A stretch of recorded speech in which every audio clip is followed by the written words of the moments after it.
शनि से लोग इतना घबराते क्यों हैं? असल में घबराना चाहिए या सावधानी बरतनी चाहिए?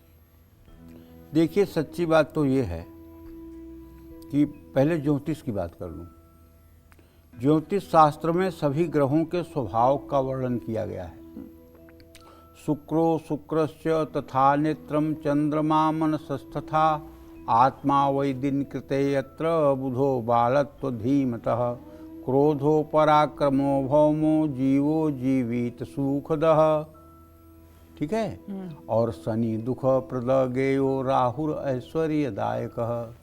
मतलब सूर्य जो है, इससे आदमी के आत्मा का अध्ययन किया जाता है।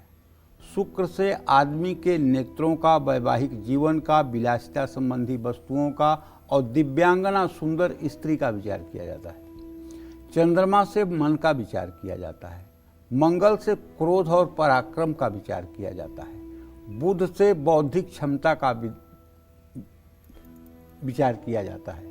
और बृहस्पति से जीवन की लंबाई, आयुर्दाय और जीवन में होने वाले सुख दुख का विचार किया जाता है।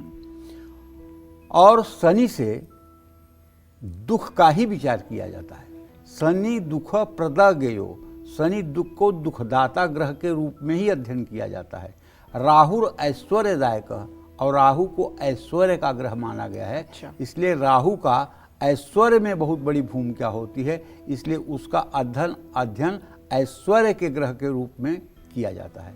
तो शनि को चूंकि ज्योतिष शास्त्र में दुखदाता ग्रह कहा गया है, तो अमूमन आप ये मान के चलिए कि शनि की जरा सी भी स्थिति अगर खराब हुई तो ये सारे पुरुषार्थ को तहस नहस कर देती है।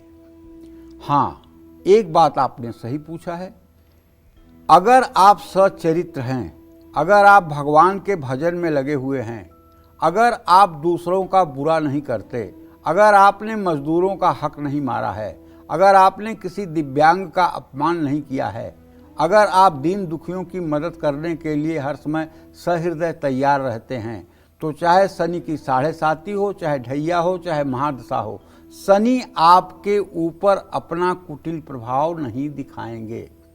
लेकिन अगर आपने जीवन में अनीतिपूर्वक धनोपार्जन किया है, अनीतिपूर्वक आपने सत्ता पाई है, अनीतिपूर्वक आपने सफलता पाई है, तो शनि देव का गोचर आते ही सारे चीज़ों का हिसाब हो जाएगा और आप वहाँ खड़ा होंगे जहाँ खड़े थे उससे 100 किलोमीटर और पीछे।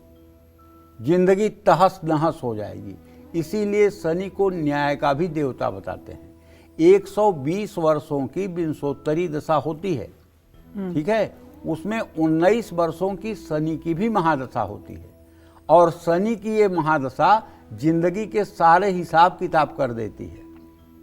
लेकिन जिन लोगों का तुला राशि का शनि है, माने उच्च का शनि है, और खास करके 20 डिग्री पर शनि है, तो लग्न चंद्रिका कहती है, लग्न चंद्रिका ज्योतिष की एक किताब है, वो कहती है अर्थी भोगी धनी नेता जायते मंडलाधिप नृपतिश्च चक्रवर्तिश्च रव्यादे उच्च ग्रह।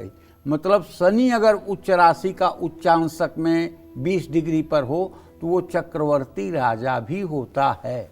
ऐसा नहीं है कि शनिदेव केवल दुख ही दुख देते हैं, सुख भी देते हैं, लेकिन प्रायः उनका अध्ययन दुखदाता ग्रह के रूप में ही किया जाता है। तो कहीं ना कहीं ये भी कह सकते हैं कि शनिदेव जो है वो गलत और सही के मार्ग में जो अंतर है उसको बताता है और सही मार्ग प्रशस्त करता है, और कालचक्र की प्रेरणा भी तो यही है ना।